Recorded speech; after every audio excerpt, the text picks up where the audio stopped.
성도 여러분 안녕하십니까? 하나님께서 좋은 날을 주셨습니다. 오늘도 선한 마음 가지고 우리 주님을 생각하며 살아가시게 되기를 바랍니다. 성경에 하나님께서는 우리를 자유롭게 하시는 분으로 등장하십니다. 이스라엘 백성들이 애굽에서 오랫동안 노예로 살지 않았습니까? 그런데 모세를 보내서 그들을 해방시켜 주심으로써 자유하는 백성이 되게 하셨습니다. 우리 예수님께서도 마찬가지 일을 하신 것이죠. 예수님께서는 진리 그 자체이신데 또 그 진리를 가르치셨죠.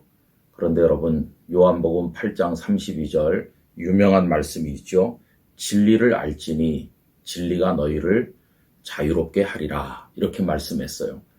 결국 진리이신 예수님을 알면 자유를 얻는 거예요. 근데 예수님을 아는 방법은 다른 게 아니라 예수님을 구주로 믿는 겁니다. 예수님을 믿으면 예수님을 알고 그러면 자유를 얻는 거죠. 어떤 자유를 얻게 될까요? 첫째는 예수님께서는 십자가에서 보혈을 흘리셔서 우리들의 죄를 씻어주심으로 죄의 종으로 살던 우리들을 자유롭게 하십니다. 또 두 번째로는 죄가 없어졌기 때문에 그 결과인 사망도 더 이상 우리를 억압하지 못하니 사망의 종로로 타던 우리가 자유를 얻는 겁니다. 또 세 번째로는 우리를 수하에 부리던 사탄이 우리를 어찌할 수 없게 우린 하나님의 자녀가 되는 것이니까 사탄의 종인 우리를 풀어서 자유롭게 하시는 것입니다. 예수님께서는 이처럼 우리에게 자유를 주시는 분이시기 때문에 그리스도인들은 그 무엇에도 얽매이지 말고 주님께서 주신 자유를 만끽하며 살아가도록 해야 될 것입니다. 그래서 갈라디아서 5장 1절은 이렇게 말씀하셨어요. 그리스도께서 우리를 자유롭게 하려고 자유를 주셨으니 그러므로 굳건하게 서서 다시는 종의 멍에를 매지 말라 이렇게 말씀하십니다. 성도 여러분, 그 무엇에도 얽매이지 마시고 예수님께서 주신 자유를 마음껏 누리게 되시기를 바랍니다. 자, 그러면 자유는 어떻게 누려야 잘 누리는 것일까? 이렇게 생각을 해보게 되는데 한마디로 말씀드리면 자유에다가 절제를 더할 때 자유를 가장 잘 누리는 것이 되는 것입니다. 여러분, 이 자유가요, 어떤 외부적 힘에 의해서 억압을 당해서 그걸 누리지 못한다면 큰 고통이 됩니다. 그러나 그 자유를 우리 각자가 스스로 절제해서 누린다면 이거는 말할 수 없는 기쁨이요 행복을 가져다 주는 것입니다. 바울 사도를 생각해 보세요. 바울 사도께서 자신을 소개할 때 가장 많이 사용했던 단어가 뭘까요? 그건 다름 아닌 종입니다. 바울 사도께서는 하나님과 예수 그리스도의 종 바울 이렇게 말씀하기를 즐겨했습니다. 여러분, 그러면 예수님께서 바울을 억지로 종이 되게 만드셨나요? 아닙니다. 바울 사도께서 본인이 원해서 자원하는 마음으로 기쁨으로 우리 주님의 종이 된 것입니다. 왜 자원하는 마음으로 주님의 종이 되셨을까요? 그는 핍박자로 살았고 죄인 중에 괴수라고 고백했던 분인데 자신의 그 많은 죄, 죽을 죄를 주께서 용서하시고 구원해 주신 은혜를 생각하니까 이제 나의 남은 삶은 주님의 종으로 주님의 영광을 위해 살겠습니다. 이렇게 해서 자원하는 마음으로 예수님의 종이 된 것입니다. 여러분, 억지로 종된 사람은 고통스럽지만 기쁨으로 자원하여 종이 되면 그 마음에 말할 수 없는 행복이 자리 잡는 것이죠. 그래서 바울은 행복한 종으로 사셨다고 말할 수가 있겠습니다. 그럼 여러분, 바울은 스스로 주님의 종이 되어서 자신의 자유에 어떤 절제를 가했을까요? 바울 사도께서는 얼마든지 편안한 삶을 살아갈 수 있는 분이었지만 그 모든 걸 포기하였습니다. 그게 그분의 절제죠. 그리고는 예수님의 복음을 위하여 고난받는 삶을 사셨어요.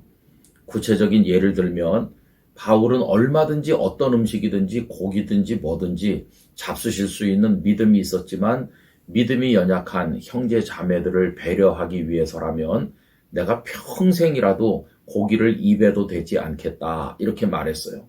먹을 수 있지만 본인이 스스로 먹기를 포기하는 이 자유에 대한 절제를 보여주면서 다음과 같은 말씀을 하셨습니다. 고린도전서 12장 23절 24절을 읽어드립니다. 모든 것이 가하나 모든 것이 유익한 것은 아니요 모든 것이 가하나 모든 것이 덕을 세우는 것은 아니니 누구든지 자기의 유익을 구하지 말고 남의 유익을 구하라. 주님께서 사랑하시는 형제 자매들을 위하는 일이라면 난 얼마든지 내 자신이 불편을 감수해도 좋다. 이게 바울이 자신의 자유에 스스로 가한 절제의 미덕이었음을 알게 됩니다. 성도 여러분, 자유를 절제하는 법을 배우기를 원합니다. 그게 오늘 우리가 배워야 될 일이죠. 오늘의 본문은 베드로전서 2장 16절인데요. 너희는 자유가 있으나 그 자유로 악을 가리는 데 쓰지 말고 오직 하나님의 종과 같이 하라. 여러분, 우린 자유인이지만 하나님의 종의 모습을 가지고 우리의 자유를 방종하도록 악을 행하는 데 사용해서는 안 되고 오히려 절제함으로 하나님의 뜻을 이루어야만 한다는 것입니다. 이제 오늘의 주제는 권모술수 이렇게 되어 있잖아요. 여러분, 권모술수가 뭡니까? 자신의 어떤 사악한 목적을 위해서 수단 방법 가리지 않고 다 동원해서 하는 게 그게 권모술수죠. 그건 내 자유야. 내 하고 싶은 대로 하는 거야. 여러분, 이렇게 자유를 누려서 권모술수를 꾸민다면 그건 자유라기보다는 죄를 짓는 일이 되고 말 것입니다. 성도의 자유는 덕을 세우고 아름다운 열매를 맺어야 되는 거죠. 여러분, 먹을 수 있지만 먹지 않고, 즐길 수 있지만 즐기지 않고, 이길 수 있지만 기꺼이 져주고, 이게 바로 성도가 누려야 될 자유인데 예수님께서 십자가에서 보여주신 것입니다. 여러분, 이 세상에 가장 자유로우신 분 우리 주님 아니세요? 그런데 그 주님은 당신의 자유를 다 내려놓고 종의 모습으로 내려오셔서 십자가를 지기까지 당신을 낮추셨습니다. 당신의 자유를 우리를 사랑하여 구원하고자 하는 그 목적 하나를 가지고 다 버리신 것이죠. 주님께서 자유를 포기하신 결과 우리가 구원을 얻게 된 것입니다. 그래서 십자가의 사랑은 강요된 사랑이 아니라 우리를 위해 스스로 십자가를 진 사랑이기 때문에 십자가의 사랑은 최고의 사랑이 된 것입니다. 여러분, 오늘 메시지는 이것입니다. 자유에 절제를 더하는 성도.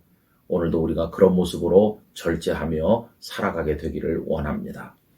오 주님이시여, 저희를 자유케 해주셔서 감사합니다. 이제는 그 자유가 우리의 욕망을 추구하는 방종으로 흐르는 것이 아니라 주님의 뜻을 위하여 절제하는 미덕으로 표현되게 하여 주옵소서. 예수님의 이름으로 기도하옵나이다. 아멘.